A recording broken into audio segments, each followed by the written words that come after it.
ఆ తల్లిని నమ్ముకునే విధంగా బోనం సమర్పిస్తున్నామో ఆ తల్లి కరుణా కటాక్షాలు అందించాలని చెప్పి ఒక మంచి సమాజ నిర్మాణం జరగాలని చెప్పి అందరి కష్టాలు తొలగిపోవాలని చెప్పి అందరూ ఆయుర ఆరోగ్యాలతో సుఖ సంతోషాలతో జీవించే విధంగా ఉండాలని చెప్పి ఆ అమ్మవారిని ప్రార్థిస్తున్నాను. కానీ ఇంకా ఘనంగా జరుపుకునే అవకాశం ఉంది. పాపం ఇంతకుముందే ఒక భక్తుడు చెప్తున్నాడు, సామాన్య భక్తుడు వచ్చి కోమటివాడ, యాకుత్పుర, చావడి ఆ ప్రాంతాల్లో ఇప్పుడు కూడా బోనాల పండుగ జరుపుకునే పరిస్థితి లేదు, అడ్డుకుంటా ఉన్నారు. మా పండుగలు మేము జరుపుకునే పరిస్థితి అలా పాత బస్తీలో లేదు. మా పండుగలు జరుపుకునే అవకాశం ఉందా లేదా, జరుపుకొనిస్తారా లేదా అని చెప్పి బాధపడే పరిస్థితి. మేము ఇతర ప్రాంతాల్లో బోనాల పండుగ జరిపితే పోయే పరిస్థితి వచ్చింది. మాకు ధైర్యంగా బతికే పరిస్థితి లేదు మాకు అని చెప్పి చెప్తా ఉన్నారు. కోమటివాడకు సంబంధించి ఒక భక్తులు వచ్చి నేను చెప్పిన వచ్చేది మన ప్రభుత్వమే.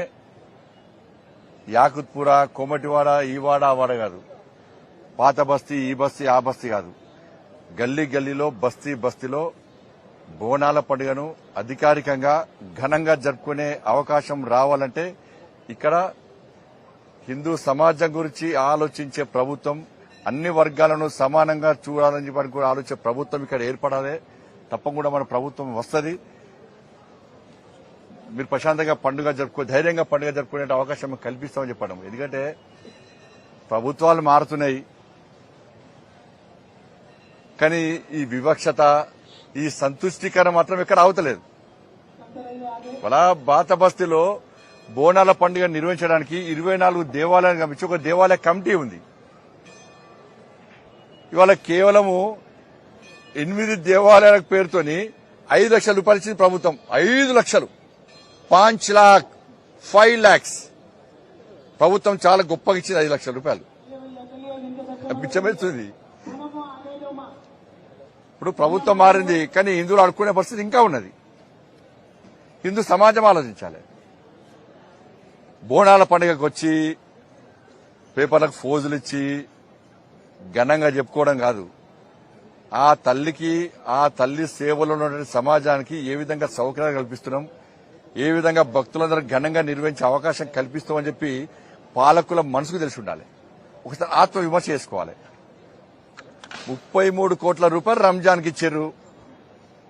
అడిగినావా మేమన్నా? 33 కోట్ల రూపాయలు రంజాన్కి ఇచ్చారు మీరు. ఇవాళ 33 కోట్ల రూపాయలు. హైదరాబాద్ బోనాల పండుగ ఇచ్చింది 5 లక్షల రూపాయలు, 5 लाख 5 lakhs 33 crores వాళ్ళ రంజాన్కి ఇచ్చారు.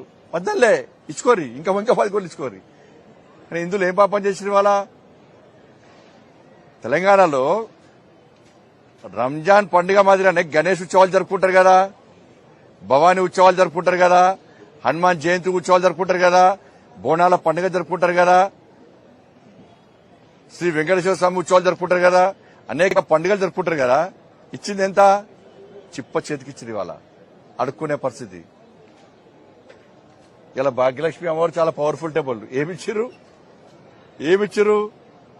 భాగ్యలక్ష్మి అమ్మవారు ఒక భారతీయ జనతా పార్టీకో లేకపోతే ఇంకో మా నాయకులకా గుడి చెప్పినా, గతంలో చెప్పినా మళ్ళీ చెప్తున్నా.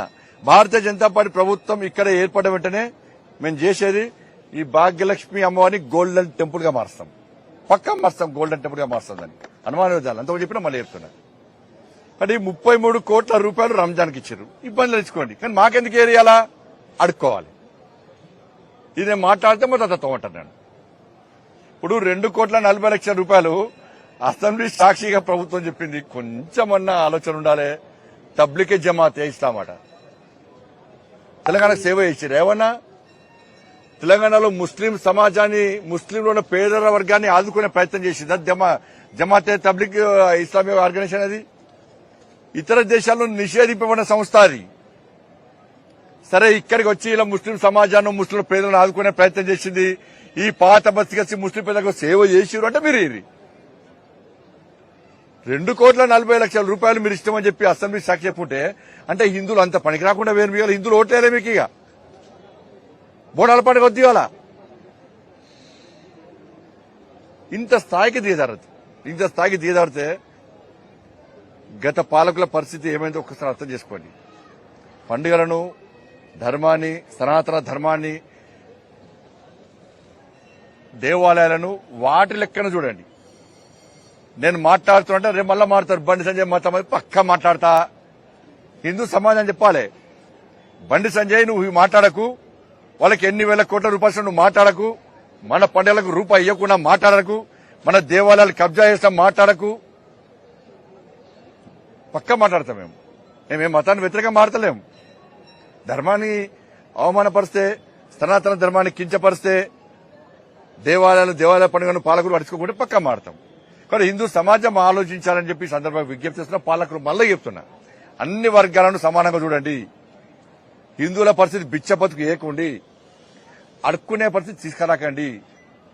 అన్ని వర్గాల ప్రజల మనోబలు కాపాడాలని చెప్పి నేను ప్రభుత్వాన్ని డిమాండ్ చేస్తున్నా.